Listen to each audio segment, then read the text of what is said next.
Грузиямен связка жасайтын боламыз. Грузиямен связканы қалай жасаймыз? Қараңыздар.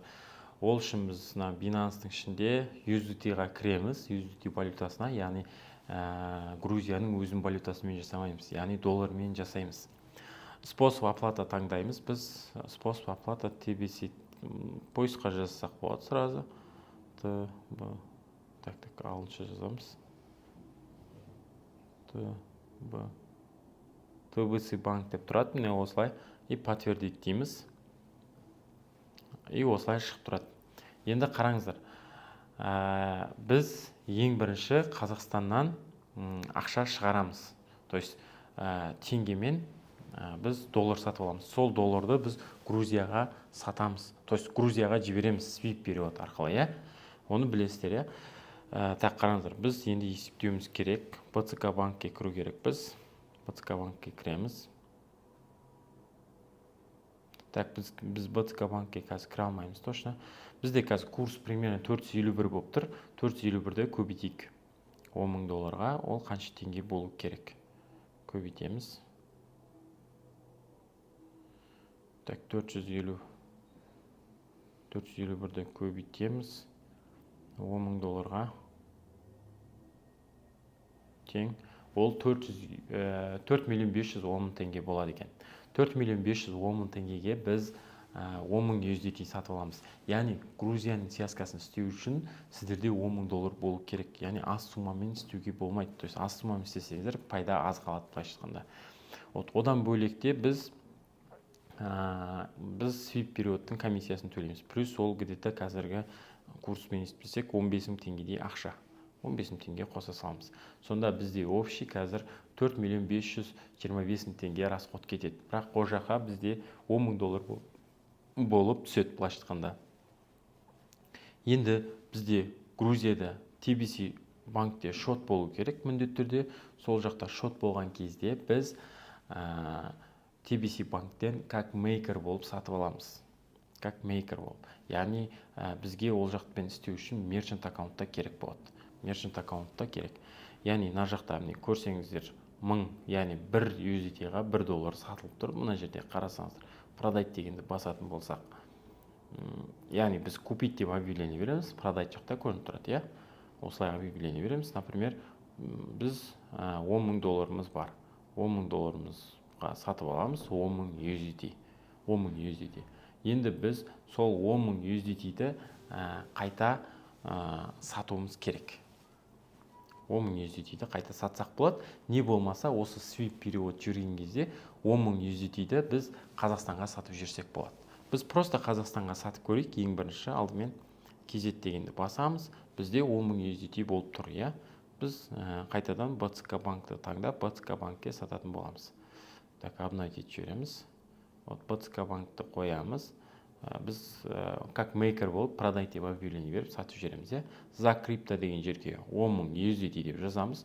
10 000 USDT ол 4 561 000 теңге болады. Яғни үстіндегі бізде таза пайда қанша болып тұр? Так, минус 4 561 000 теңге тең 36 000 теңге бізде таза пайда қалып тұр. Яғни бұл деген сөз шамамен 100 долларға жетер-жетпес ақша. Яғни қазір спред өте аз шығып тұр, бірақ та негізі 1%-тен жоғары шығады. 1-2-3%-ке дейін жалпы шыққан кездер болған.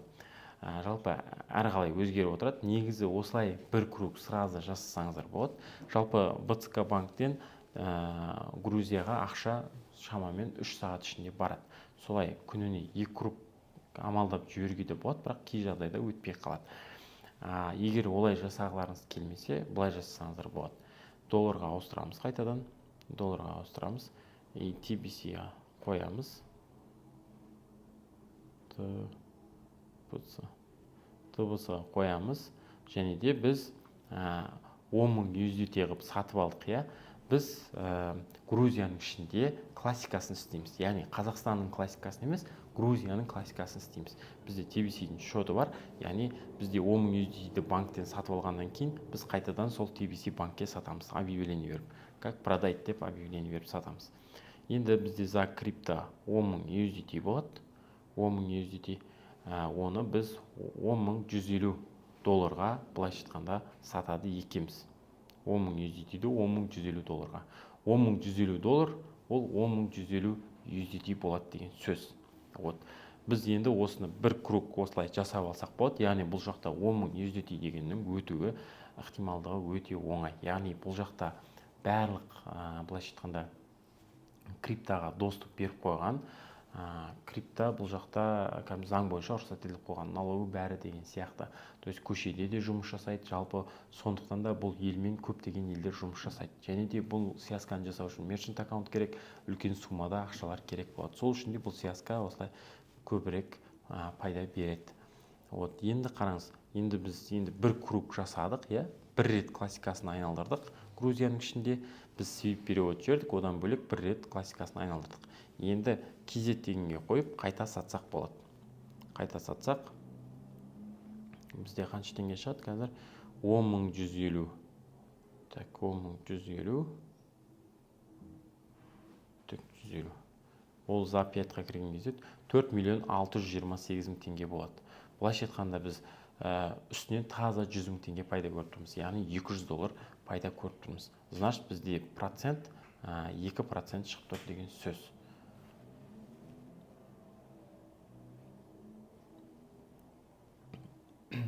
Жалпы Грузияның связкасы осылай қысқаша ғана осылай есептеп жасай аласыздар. Яғни бұл жердегі комиссия тек қана бізде свип переводта ұсталады. БЦК банк арқылы жібересіздер. БЦК банкке ең бірінші шоттарыңызды толтырасыздар. Шоттарыңызды толтырғаннан кейін міндетті түрде банкке барасыздар. Банкке барып, менеджер арқылы подтверждение беріп, сөйтіп барып Грузияға осылай 10.000 доллар жібересіздер. 10.000 доллардан негізі көп жіберуге болмайды. Неге? Өйткені 10.000 доллардан көп жіберетін болсаңыздар, подтверждение дохода сұрайды. Сондықтан да 10.000 доллардан аз жіберуге болмайды. Аз жіберсеңіздер, жаңа комиссия бар, басқа бар деген сияқты ақтамай қалуы мүмкін. Сондықтан да 10.000 доллармен ровно жібергендеріңіз дұрыс. Жақсы пайда қалу үшін жалпы Грузиямен связка осы. Жалпы Грузияның связкасы осылай жасалынады. Енді екі нәрсе қажет болады сізге. Бірінші мерчант аккаунт, және де екінші карта қажет болады. Карта өздеріңізде бар болатын болса, мен мерчантты қалай алу керек екенін видеосын салатын боламын. Соған қарап отырып, заявка жіберіп, точно ала аласыздар. Кез келген адам мерчант ала алады. Яғни мерчант алып алсаңыздар, тура осы связканы жасауға болады. Егер де араларыңызда картасы жоқ адам болатын болса, онда бізге хабарлассаңыздар болады. Біз сіздерге сол жақтан доверенность бересіздер. Сол доверенность арқылы біз карта аштырып бере аламыз. Яғни Грузиядан карта аштырып бере аламыз.